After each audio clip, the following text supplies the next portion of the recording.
Morning Jack. Nde kwapangika ngozi ya ndege kumbali ya ku Azerbaijan ya ndege yake ya ku Turkey. Akuti C-130 aircraft. Yoti inapangidwa 57 years ago. Anaipanga engineers ake anali ya ku USA. Fleet yomwe amagulisa ndege za military zonyamula katundu.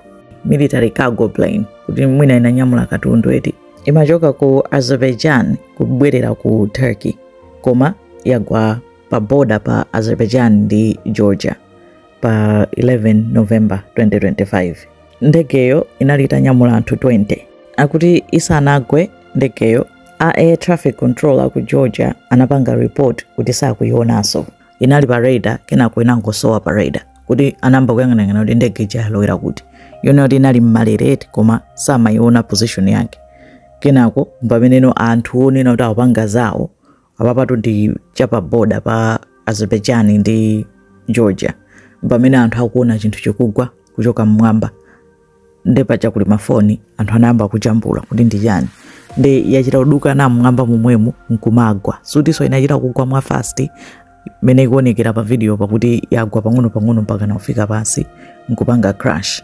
Akuti pakali pano palibe amene akudziwa kuti chapangitsa kuti ndegeyo igwe ndi chani. Chifukwa ikuoneka kuti chomwe chachitika mmalire momwemo kuti mpaka ufika podukana ili mmwambamo nde yagwa anthu onse amene anali mmenemo ataya miyoyo yawo anthu 20.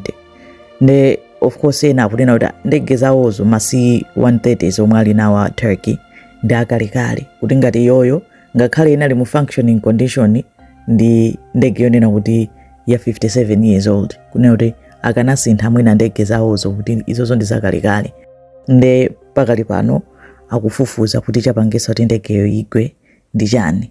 Makamaka chifukwa chonena kuti ndege itasowa pa radar inangosowa.